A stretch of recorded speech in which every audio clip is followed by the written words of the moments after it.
On the 23rd of January 2016, a passenger train collided with a man lift crossing a level crossing between Dalfsen and Ommen. The train driver was killed in the accident and 2 occupants sustained injuries.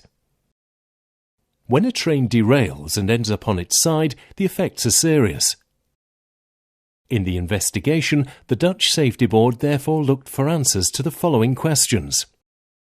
What precisely happened? And what lessons can be learned from this accident? The level crossing where the accident occurred is the intersection of the railway connection Dalfsen-Ommen and the largely unpaved road Het Lage Veld. The man lift, rented to a landscaping firm, was delivered by the rental company by low loader. Because the low loader could not cross the level crossing, the man lift was unloaded at the start of the unpaved road.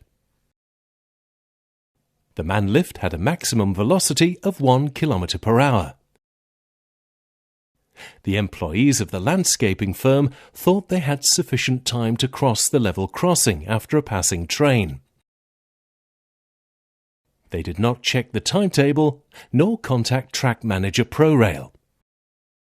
On the way up, the man lift passed the level crossing well before the next train arrived.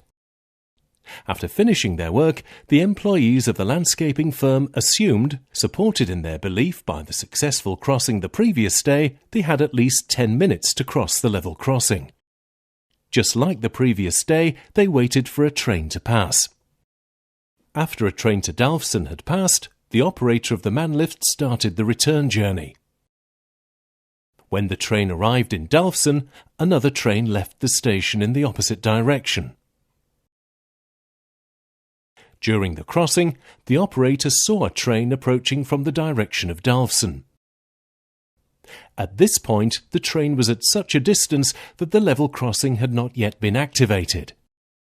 The operator tried to warn the train driver by waving his arms. Realizing a collision could not be avoided, he jumped out of the man lift's basket. The train driver gained sight of the level crossing at a distance of approximately 350 metres due to a curve in the railway line.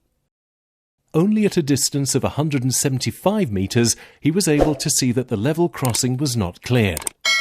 He almost immediately applied the emergency brake, which decelerated the train from 140 km per hour to 130 km per hour. The train driver had no time left before the accident to leave the cab. The impact of the collision demolished the cab of the train. An overhead lines pole was hit and the train derailed.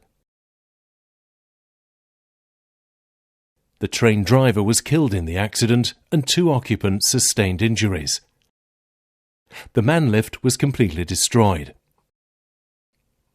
The investigation following the accident raised several lessons for improving level crossing safety.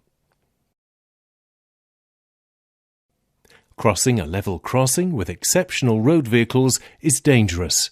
The Dutch Safety Board recommends that it should be made clear to users of level crossings if they're able to cross without additional information from the track manager ProRail. In other countries, such as the United Kingdom, this is already a practice. The board also recommends ProRail to set up a procedure to allow users unable to cross without additional information to do so within a reasonable amount of time. Operators of exceptional vehicles should be more aware of the risks involving the crossing of level crossings with heavy road vehicles. These risks need to be pointed out during training and in rental contracts. Road users cannot raise alarm if they encounter problems on a level crossing, and train drivers are not warned when a level crossing isn't cleared. The Dutch Safety Board recommends that such a system is installed, especially now the use of rail infrastructure is intensified.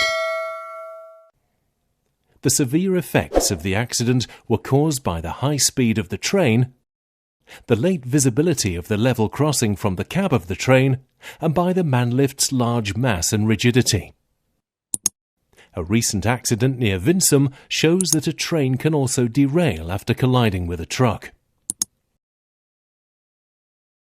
In the risk assessment of any level crossing, it's important to take into account the type of road traffic and the possible effects of occupants of the train. To improve the safety at level crossings, a closer cooperation between road managers and ProRail is required.